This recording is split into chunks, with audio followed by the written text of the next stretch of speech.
guys, I'm Sarah Bendrick, licensed landscape contractor, and I know that a lot of my clients really struggle with trying to find the right plants for their property. So today I really want to help you guys figure it out.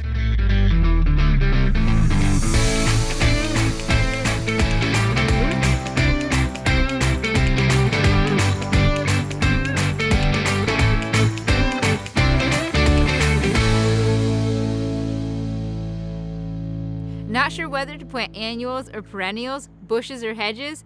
Let me show you what to plant, where, and why.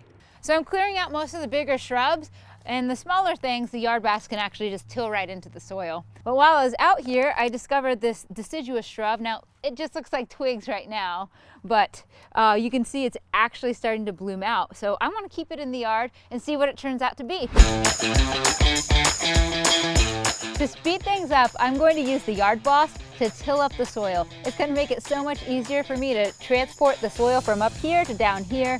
In fact, I could have used the Yard Boss to till up this whole area with the plants in it, but I wanted to keep some of them, so I went ahead and dug them out first so I could repurpose them later.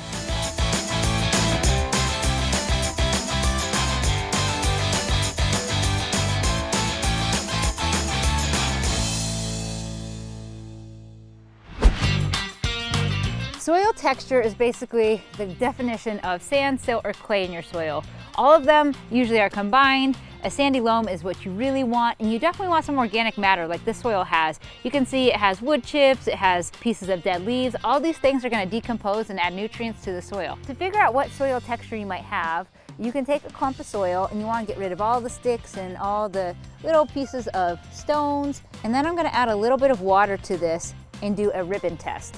The ribbon test will tell me if I have more sand or more clay or more silt, and ideally you want to be somewhere in the middle. But knowing your soil can be super helpful because if you're trying to pick out your plants, you want to pick plants that either can handle a lot of clay or like being in sandy soil.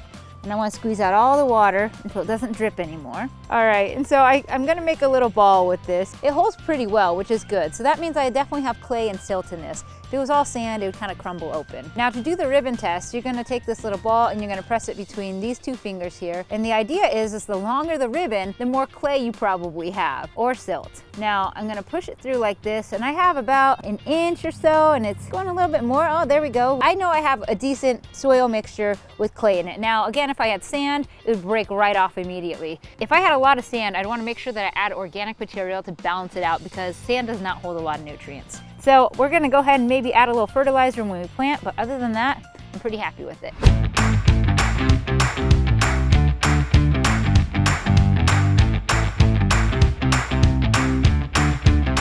So I laid out all my plants. I'm really happy with how they look.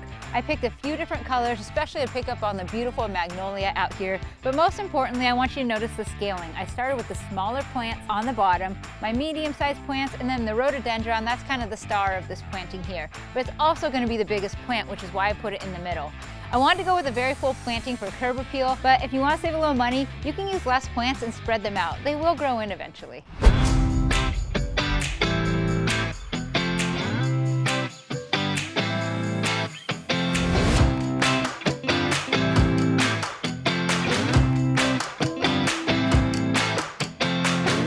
You can see you have some root bounding going on here. Basically, when a plant is in a container for a long time, the roots have nowhere to go, so they just kind of gather at the bottom. I'm just going to break them off, which will create a fresh start at the end of the root that's still attached. And also I want to give it a little bit of scratching on the side, and that's going to encourage the roots to grow into the soil around it instead of continuing to grow in a circle.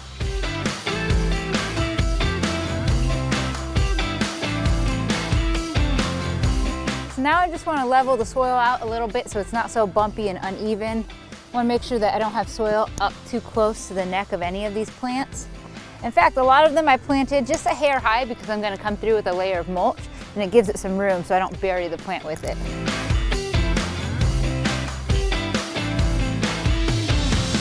Now that we've selected plants that work for the soil type and also scaled them to the space, it's time to think about taking care of them.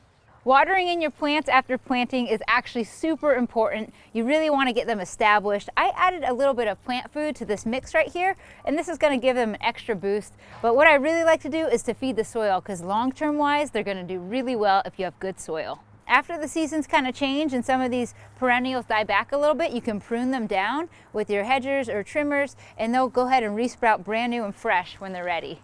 All the plants I selected have about the same watering needs, which is important if you're trying to water them all together. You don't want to put a cacti with a water-loving plant like a hydrangea, so keep that in mind when selecting your plants.